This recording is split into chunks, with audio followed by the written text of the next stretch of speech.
pemirsa, ngomong-ngomong soal industri padat karya ini menjadi yang paling terdampak pada tahun lalu terkait dengan PHK dan termasuk juga industri furniture. Apakah kedepannya industri furniture juga akan terdampak PHK di tahun ini?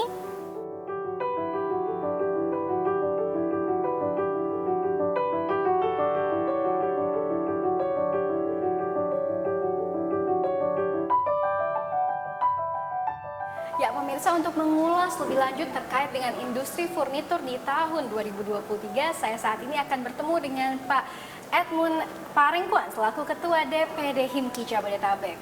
Halo, selamat siang. Halo, selamat siang Mbak. Pak Ed. Terima kasih waktu untuk siang Ya, di sini. terima kasih juga untuk kedatangannya. Mari silakan. Ya, Baik, terima kasih Pak. Baik Pak, saya langsung ke pertanyaan pertama saja. Boleh jelaskan bagaimana sih kondisi dari industri furnitur pada tahun 2022 yang lalu? Sebenarnya saya flashback dulu pada saat COVID tahun 2020 dan 2021 sebenarnya industri furniture mengalami kenaikan. Tapi tahun 2022 setelah perang Ukraina mulai itu berarti sekitar Februari, dampaknya mungkin sebulan setelah itu mengalami penurunan karena inflasi dan dampak dari harga minyak yang naik, yang meroket, dan gas. Jadi harga energi yang terlalu tinggi mengakibatkan eh, pasar kita di sana, terutama yang paling terdampak kan di Eropa. Mereka agak men-cut spending. Sedangkan pada saat pandemi justru malah karena banyak yang work from home, dianjurkan kerja dari rumah, dan jadi mereka justru malah berbenah rumah mereka, ada extra money untuk belanja furniture, dan juga saat itu kan tidak bisa traveling ya Mbak. Jadi kan mau nggak mau harus stay at home. Nah itu budgetnya dialihkan ke furniture. Cuman tahun 2022 kan sudah mulai open up, sudah ada yang traveling, tapi justru malah ada perang kan.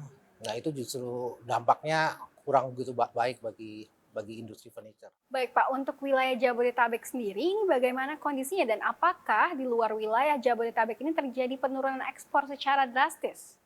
Kalau saya pikir wilayah Jabodetabek itu hampir sama dengan kondisi eksportir furniture di luar Jabodetabek.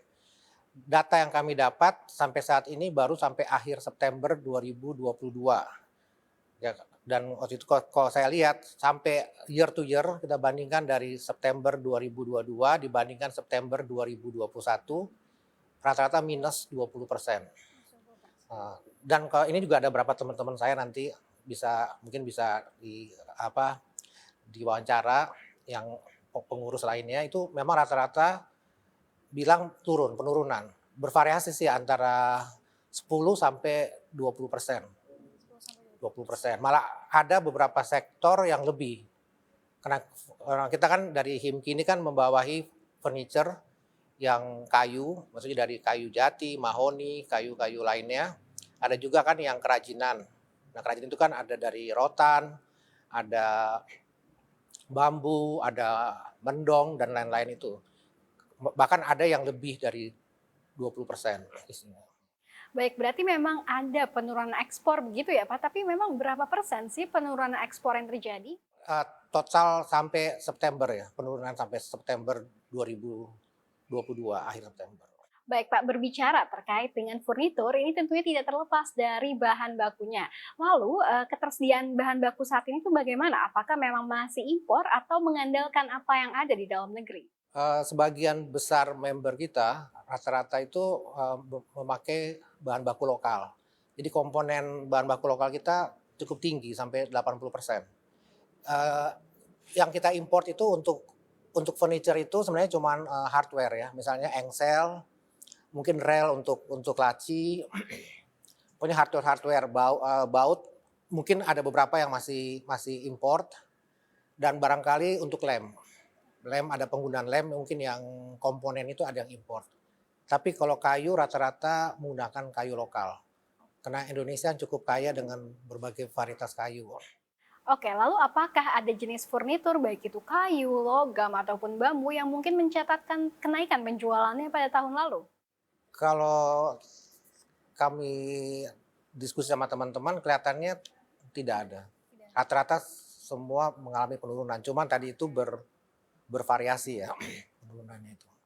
Lalu apakah jenis furnitur yang sebetulnya paling digemari nih oleh masyarakat baik di dalam maupun di luar negeri? Solid wood dan mungkin juga furniture rotan. Karena rotan memang sumbernya dari sini, dari Indonesia kan. Kalau kalau karena saya bermain di kayu, ya, saya sendiri mengalami penurunan sekitar tadi itu 20%. Teman-teman yang rata di kayu juga mungkin saya rasa kayu menurun, dan saya dengar dari teman-teman di handicraft, tapi di luar rotan ya, handicraft itu handicraft box ya, maksudnya kayak untuk apa, kayak begini maksudnya, apa tuh kayak kayak box, kayak apa, kayak untuk tempat penyimpanan barang, itu kayaknya mengalami penurunan lebih besar dibandingin yang lain. Karena kalau itu kan lebih ke aksesoris ya, lebih ke dekorasi mungkin.